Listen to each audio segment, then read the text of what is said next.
Everyone, my name is Hina Verma. Today I am going to give my presentation on a topic types of evaluation. So, before discussing about the type of evaluation, we must know what is evaluation. It is a technique by which we come to know at what extent the objective are being achieved. Evaluation एक ऐसी technique है जिसकी help से हमें ये पता चलता है कि जो हमने अपने ऑब्जेक्टिव डिसाइड किए थे वो किस एक्सटेंट तक हमने अचीव कर लिए हैं. It is a decision making process which assets to make grades and ranking. जो इवेल्युएशन है वो एक डिसीजन मेकिंग प्रोसेस है जो हमें सहायता करती है ग्रेड्स और रैंकिंग देने में भी. Okay. According to Bureau, it is a process of education that involves collection of data from the products which can be used for comparison. Now, we will talk about types of evaluation. There are two types of evaluation. First is formative evaluation and the second one is summative evaluation. Now, we will talk about formative evaluation. It is a evaluation used to monitor student learning process during instruction with the purpose of providing on doing feedback to student and teacher regarding the success and the failure of teaching learning process. Formative evaluation में teacher regular check करता है और monitor करता है student को कि जो भी उसने पढ़ाया है वो बच्चों को समझ में आया है या नहीं आया है, और वो रेगुलर उनसे क्वेश्चन करते हैं कोई भी टॉपिक पढ़ाने के बाद या उनसे और एग्जाम्पल पूछते हैं जो हेल्प करता है टीचर को उनको फीडबैक देने में. और फॉर्मेटिव इवेल्युएशन भी हेल्प करता है regarding the success and failure of teaching learning process. Formative evaluations strengthen or improve the object being evaluated. Now we will talk about the characteristics of formative evaluation. So the first one is it help in diagnose learning difficulties and giving remedies.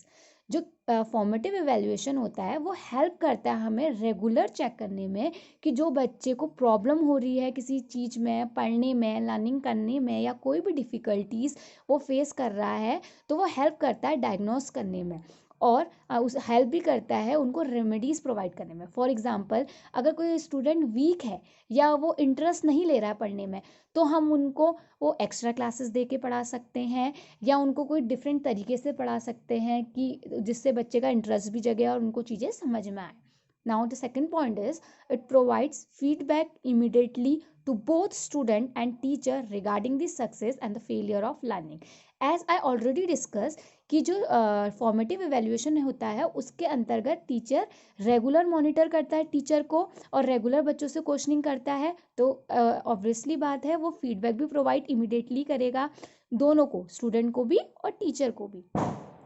Now, third point is it provides a platform for the active involvement of student in their own learning process. और जो formative evaluation होता है उसके अंतर्गत एक active involvement होता है student और टीचर के बीच में, क्योंकि टीचर जैसे ही अपना टॉपिक कोई कंप्लीट करता है तो बच्चों से क्वेश्चनिंग पूछता है या कोई एग्जांपल पूछता है तो बच्चे भी एक्टिव रहते हैं और टीचर भी एक्टिव रहती है, तो हम उससे कह सकते हैं कि एक एक्टिव इन्वॉल्वमेंट होता है क्लास में. Now the next point is it helps to provide information to the teacher for modifying instructions and used for improving learning and instruction. For example, अगर बच्चों को समझ में नहीं आ रहा है, टीचर बार बार ट्राई कर रही है और बच्चों को समझ में नहीं आ रहा है, उसके रिजल्ट अच्छे नहीं आ रहे हैं, टीचर स्टूडेंट को एक अच्छा फीडबैक नहीं मिल रहा है, तो वो टीचर क्या करेगा, अपनी जो टीचिंग है या इंस्ट्रक्शन वो दे रहा है उसमें मॉडिफिकेशन भी करेगा, और ये हेल्प करता है टीचर्स को अपनी टेक्निक्स चेंज करने में. Now the second point is generally teacher made test are use for this purpose. और जनरली क्या होता है फॉर्मेटिव इवेल्युएशन में जो टीचर टेस्ट बनाता है वो ही काम आते हैं. जैसे कि टीचर ने कोई कंटेंट पढ़ाया तो उससे रिलेटेड उसने क्वेश्चंस पूछे तो वो टीचर ही प्रिपेयर करता है. Now the last point is the test item are prepared for the limited content and area. और जो टेस्ट का जो लिमिटेड जो कंटेंट होता है वो लिमिटेड होगा।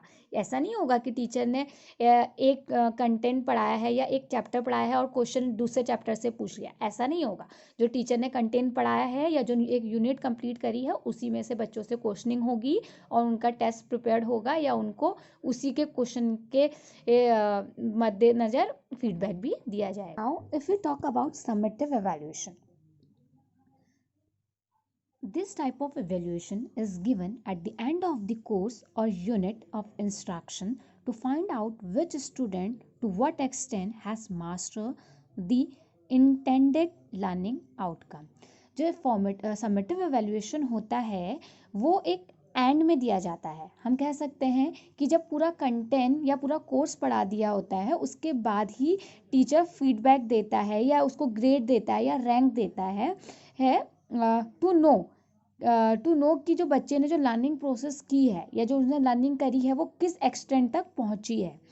Throw the result of summative evaluation are primarily used for assigning the grades for the satisfying learner mastery of instructional objective. They can also be used to give feedback on the appropriateness of objects and the effectiveness of instruction।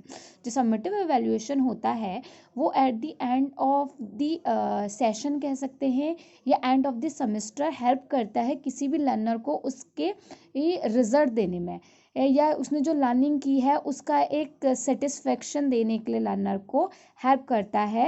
ये एक तरीके की हो सकते हैं कि grades दिए जाते हैं या एंड रिजल्ट दिए जाते हैं या जो स्टूडेंट्स के पेरेंट्स को उनका एनुअल रिपोर्ट कार्ड दिखाया जाता है, हम वो भी कह सकते हैं वो किसके अंदर आता है, समेटिव इवेल्यूएशन के अंतर्गत आता है।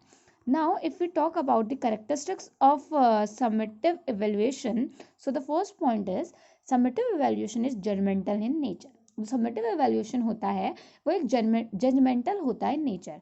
जजमेंटल इन द सेंस एक मतलब जजमेंट देने के काम आता है कि जो बच्चा है वो नेक्स्ट क्लास में प्रमोट होगा या नहीं होगा, या जो इस बच्चे ने जो इसके रिजल्ट्स आए हैं वो किस लेवल तक आए हैं, पहले बच्चे का लेवल क्या था और अब क्या है, मतलब जो उसकी लर्निंग प्रोसेस में इम्प्रूवमेंट हुआ है और किस लेवल तक हुआ है या नहीं हुआ है, वो एक जजमेंट देने में काम आते हैं। Now the next point is it is the end product of teaching and learning process, as we already discussed in the definition of summative evaluation कि जो एक summative evaluation है वो एक end product है of learning in and teaching process का। एक learning करने के लिए स्टूडेंट्स की जो लर्निंग प्रोसेस होती है और जो टीचर्स की टीचिंग प्रोसेस होती है उसका एक एंड प्रोडक्ट होता है, लास्ट में दिया जाता है।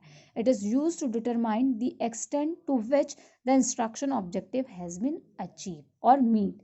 वी कैन से दैट जो एक समेटिव एवेल्यूएशन होता है वो हेल्प करता है डिटरमाइन करने के लिए जो हमारे इंस्ट्रक्शन ऑब्जेक्टिव है वो किस लेवल तक हमने अचीव करे हैं।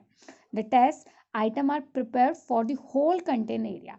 और जो हमारा जो टेस्ट आइटम होता है, जो टीचर टेस्ट आइटम प्रिपेयर करती है वो ऐसे नहीं होता कि एक हमारा लिमिटेड कंटेंट से आएगा या सिर्फ एक यूनिट से आएगा, ऐसा नहीं बना सकते हम। उसका जो टेस्ट पेपर होता है वो पूरे जितना भी कोर्स कंटेंट होता है जो मतलब हमारे पूरे ईयर में जो हमने पढ़ा है उसके बेसिस में बनता है।